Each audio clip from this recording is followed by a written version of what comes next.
Hey, what's going on, chess fanatics? In today's game, we play an opponent 1654 from Brazil. We wind up getting into a Dutch defense, which I used to play. I don't really play it so much anymore just because the positions aren't overly great for me, although I know obviously a lot of people still love to play the Dutch. This is a bit of a short, so I think you guys might find the line interesting. And yeah, keep an eye out. Maybe I'll pop something in YouTube Shorts just to show the line in a little bit more detail. Without further ado, let's pop into it. And into the 10-minute pool we go. Okay, opponent rated 1663 out of Brazil. We're going to open with d4. Played Queen's Gambit last time. Oh, okay. Got a Dutch defense here. Going to play a bit of a unusual line. If they develop out the knight, that's great. We'll bring the bishop up. And we will play c4. And see if they help us develop. Okay, so they're getting into...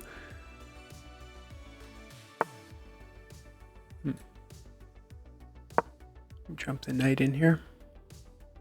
So I think what we want to do is snatch that knight. I used to play the Dutch defense, but I never liked the positions I got out of it, so I wound up just moving on to various forms of maybe Tarrasch defense, things along those lines. Okay, so we have knight takes here. Makes sense. Opponent obviously wanting to just protect the h5 square. Now, I think what we will do is capture in the center. Let's see if our opponent captures this. Okay, so they do not. But that gives us this check. Now, not a lot of great ways to defend. I'm assuming takes, at which point we'll capture with the knight. Oh, is this not checkmate? Yeah, checkmate it is. 12 moves. Yeah, so there we go. Maybe what I'll do is show that line a little bit in the future, but that's typically how I handle the Dutch defense at this point in time. Let's jump into the game review and see what it says.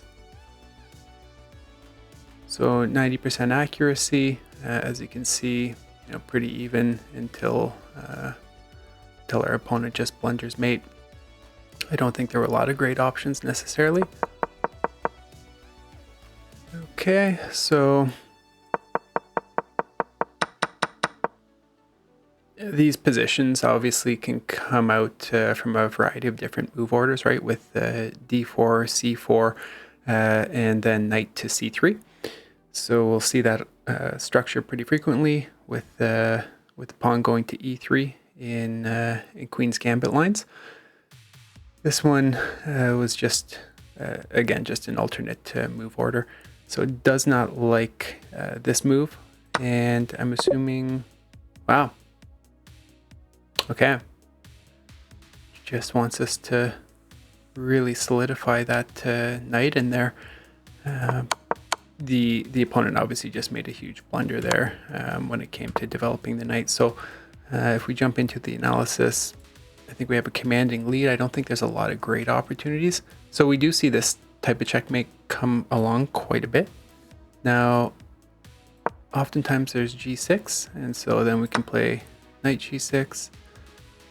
Oh. Okay, wait a second. So it's saying knight f6. Interesting. And then would we just play queen up potentially? Yeah, so that's what it's saying, queen h6. Okay, let's just follow this line for a little bit so we can see what it looks like, but again, a little bit unusual. So it takes, which is what we were going to play. Then this seemed to be the intuitive move. Okay, just back away. I mean, it's saying roughly 2 pawns. I gotta say, it's not a position that I would really want to play. And so there we have it. I think round 50 in the books. Thanks for watching. See you tomorrow.